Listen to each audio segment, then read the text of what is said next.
నిజమైన ప్రజాస్వామ్య పద్ధతిలో ఈరోజు తమ్ముడు అయినంటే రియల్గా ఒకసారి చెప్పండి. రియల్గా ఒక యోగేశ్వర జగదీశన్న మున్సిపాల ఒక సంకల్పంతో వచ్చిన ఆణిముత్యం తప్పకుండా ఈ ఆణిముత్యం ఇంకా పైకి స్థాయికి నేను తీసుకొస్తామన్నా. ఎక్కువ టైం తీసుకోను.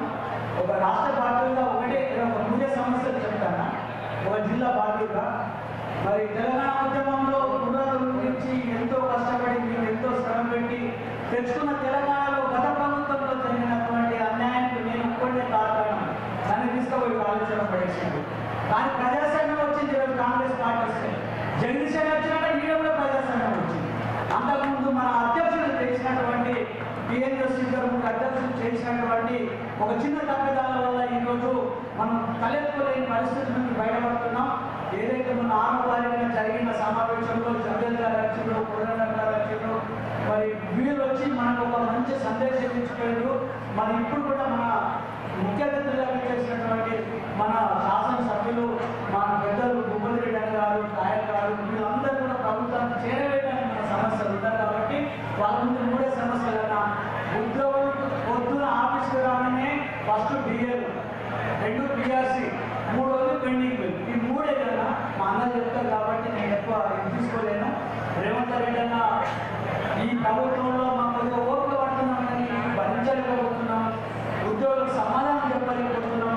మరి వేదిక కాంగ్రెస్ నాయకులు ప్లీజ్ కొద్దిగా మీరు ముఖ్యమంత్రి బాధలు ఉన్నారు. నాకు ఆ బాధలు ఇంకొకరికి బాధ అనుకోని తయారైనా మీరు బాగుంటారు చెబుదాలని చెప్పు.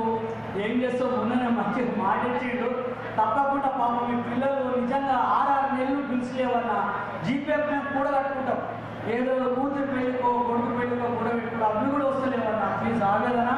మీరు తప్పకుండా మీరు ఏం చేసినా కాంగ్రెస్ పార్టీ మాకు పెడుతుందని ఒక నమ్మకం. మేము కాంగ్రెస్ పార్టీ ఉన్న పార్టీ మేము బలి అయిపోయినామన్నా.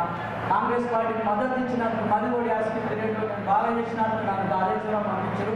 అయినా సరే దేవుడు ఉన్నాడు, న్యాయం దక్కింది, మళ్ళీ ప్రభుత్వం వచ్చిందన్న మీ ప్రభుత్వం అండలుంటాం.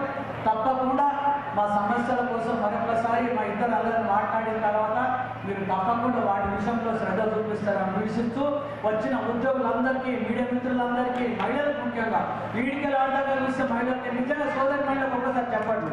బాగా మంది వచ్చి జగదీశన్న తప్పకుండా మీరు మాట్లాడతారు కంపల్సరీ దాటిగా. కాబట్టి సున్నంపై ఇంకా ముందు కూడా మరొకసారి కోరుకుంటూ ముగిస్తున్నాను. జై తెలంగాణ. అందరూ మర్చిపోయిగా అట్లాంటిదే మరొకసారి మన అన్ని కోరికలు. జై తెలంగాణ.